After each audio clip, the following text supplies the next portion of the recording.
Hello everyone. Today we are discussing Physics Chapter 2. Look at the heading. It is Electrostatic Potential and Capacitance. Do you remember the chapter name, Chapter 1? It was Electric Fields and Charges. So it is a continuation of Chapter 1 only. Here you will discuss more about electrostatic potential and capacitance. See this heading.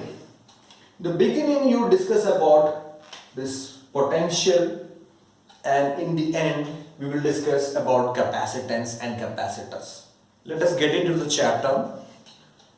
The first one is electric potential. You have already studied this in class 10th. That is look at the equation. It's V is equal to W by Q.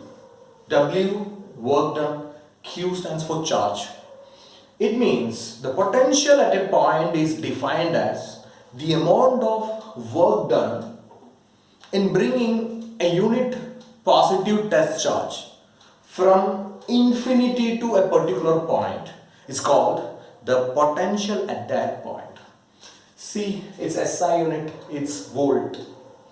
Similarly, the next, it's electric potential difference. Potential difference. It is also denoted by the same letter V.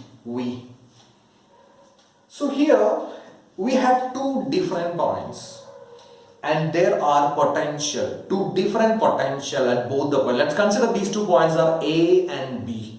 So the first point there, it has a potential, let it be VA, and the other point it has another potential, it is VB. So if there are two different points and two different potentials, so there is a potential difference between them.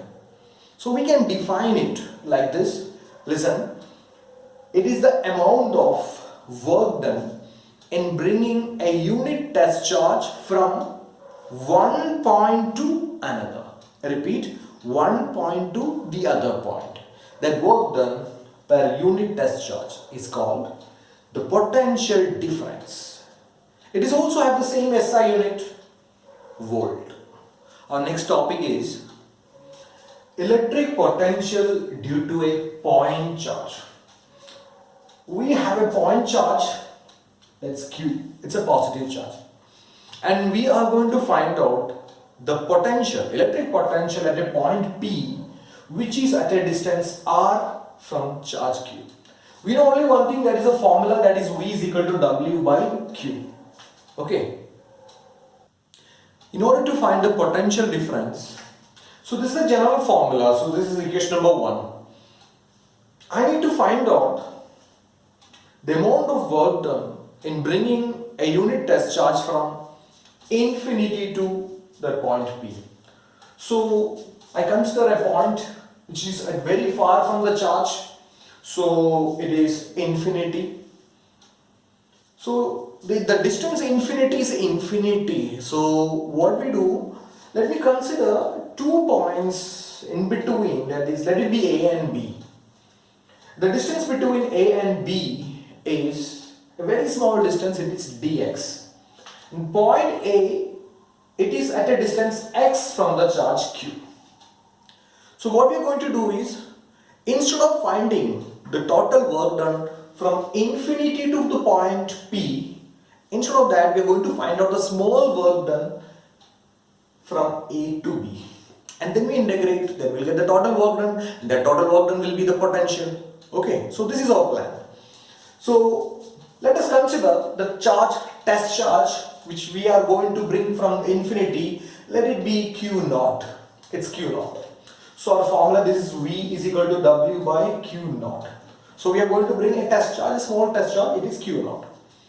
Now at present the joint charge is at point A. So it's coming forward and reach the point A. So now at this point, it's point Q naught. It is also positive.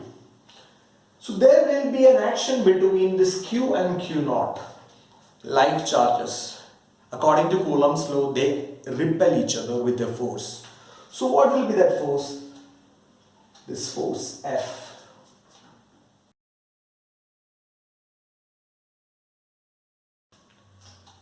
This is the derivation.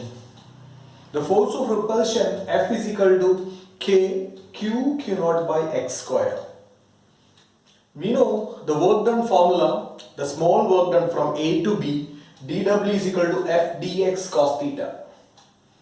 Here theta is equal to 180 degree because force of repulsion in one direction, but the charge q naught is moving in the opposite direction. So the angle between them is 180 degree, cos 180 minus 1, so that there is a minus sign.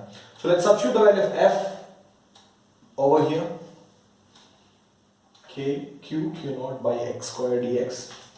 Now the total work done. The total work done we have to integrate. You're bringing it from infinity to the point P, which is at a distance r. So the limits are from infinity to r. So integrating infinity to r, the work done. Infinity to r, you're substituting the values. q naught is a constant. You're integrating 1 by x square dx, and you will get after the integration minus 1 by x. Substituting the limits, and finally you will get w is equal to q naught by r. Now substitute this equation number 2 in equation number 1. Q naught will be cancelled, and finally you will get v is equal to q by r. What is k? Where k is equal to, it's 1 by 4 pi epsilon naught. Don't forget this one. So it's clear from this equation, the potential is inversely proportional to the distance. When the point is moving away, if you consider a very far point from the charge, the potential will be decreased.